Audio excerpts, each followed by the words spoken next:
চলমান কোটা সংস্কার আন্দোলন কেন্দ্রিক সারা দেশের শিক্ষার্থীদের উপর হামলা, মামলা ও নির্বিচারে গণগ্রেপ্তারের প্রতিবাদে সমাবেশ করেছে নিপীড়ন বিরোধী শিক্ষক সমাজ। সমাবেশ থেকে শিক্ষকরা আটক শিক্ষার্থীদের মুক্তি ও দ্রুত ক্যাম্পাস খুলে দেওয়ার দাবি জানান। সোমবার ঢাকা বিশ্ববিদ্যালয়ের অপরাজেয় বাংলার পাদদেশে শিক্ষকদের সমাবেশটি অনুষ্ঠিত হয়। সমাবেশে সভাপতিত্ব করেন জাহাঙ্গীরনগর বিশ্ববিদ্যালয়ের নৃবিজ্ঞান বিভাগের শিক্ষক সাইদ ফেরদৌস। সমাবেশ শেষে দেশাত্মবোধক গানে বৈষম্য বিরোধী ছাত্র আন্দোলনের সঙ্গে সম্পৃক্ত স্থানগুলোতে পদযাত্রা করেন শিক্ষকরা। ঢাকা মহানগর পুলিশের ডিএমপি অতিরিক্ত কমিশনার ডিবি মোহাম্মদ হারুনুর রশিদ বলেছেন, কোটা সংস্কার আন্দোলন বন্ধের জোর করে 6 সমন্বয়ককে দিয়ে বিবৃতি নেওয়ার অভিযোগটি গুজব। যারা গুজব ছড়িয়েছেন তাদের প্রতি অনুরোধ, গুজব ছড়াবেন না। ডিবি একটি আস্থার জায়গা, সেখানে কাউকে আটকে রাখা হয় না, জোর করে বিবৃতি নেওয়া হয় না।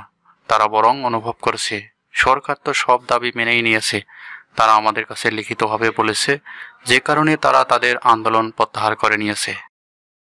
সোমবার বিকেল 3:45টায় ডিবি কার্যালয়ের প্রধান ফটকে সাংবাদিকদের সঙ্গে আলাপচারিতায় তিনি এসব কথা বলেন। নিরাপত্তার জন্য ডিবি হেফাজতে নেওয়া কোটা সংস্কার আন্দোলনের সমন্বয়কদের শীঘ্রই ছেড়ে দেওয়া হবে বলে জানান তিনি।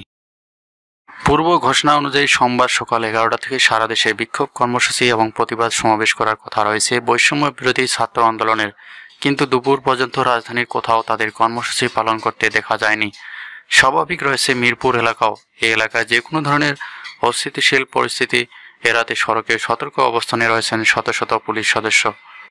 এদিকে বৈষম্য বিরোধী ছাত্র আন্দোলনের পূর্ব ঘোষিত বিক্ষোভ কর্মসূচি পালন করতে রাজধানীর সায়েন্স ল্যাবরেটরি মোড়ে অবস্থান নেওয়ার চেষ্টা করেছেন শিক্ষার্থীরা। পরে পুলিশ তাদের ধাওয়া দিয়ে ছত্রভঙ্গ করে দেয়। সোমবার দুপুর 1:20 থেকে 1:45 পর্যন্ত সময় তারা অবস্থান নেওয়ার চেষ্টা করেন। কোটা আন্দোলনকে ঘিরে আইনশৃঙ্খলা বাহিনীর সদস্য সহ অন্যান্য নিহতদের স্মরণে মঙ্গলবার একদিনের রাষ্ট্রীয় শোক ঘোষণা করা হয়েছে। সোমবার প্রধানমন্ত্রীর কার্যালয়ে অনুষ্ঠিত মন্ত্রিসভা বৈঠকে এই সিদ্ধান্ত নেওয়া হয়। সভায় সভাপতিত্ব করেন প্রধানমন্ত্রী শেখ হাসিনা। বৈষম্য বিরোধী ছাত্র আন্দোলনের ডাকে পুরানা পল্টনের শিক্ষার্থীদের একটি অংশ জড়ো হয়ে মিছিল শুরু করলে তা ছত্রভঙ্গ করে দেয় পুলিশ। এ সময় সেখান থেকে 2 শিক্ষার্থীকে আটক করতে দেখা যায়। সোমবার দুপুর 1টার দিকে পুরানা পল্টন মোড়ে এই ঘটনা ঘটে। আটককৃত 2 শিক্ষার্থী হলেন ঢাকা বিশ্ববিদ্যালয়ের বাংলা বিভাগের মোসাদ্দেক আলী ইবনে মোহাম্মদ এবং আরবি বিভাগের শিক্ষার্থী আবিদ হাসান রাফি। এদিকে 9 দফা দাবিতে রাজশাহী বিশ্ববিদ্যালয়ে বিক্ষোভ ও অবরোধ করা হয়েছে। সোমবার বিশ্ববিদ্যালয়ের প্রধান ফটকে এই কর্মসূচি পালন করেন কোটা আন্দোলনকারী শিক্ষার্থীরা।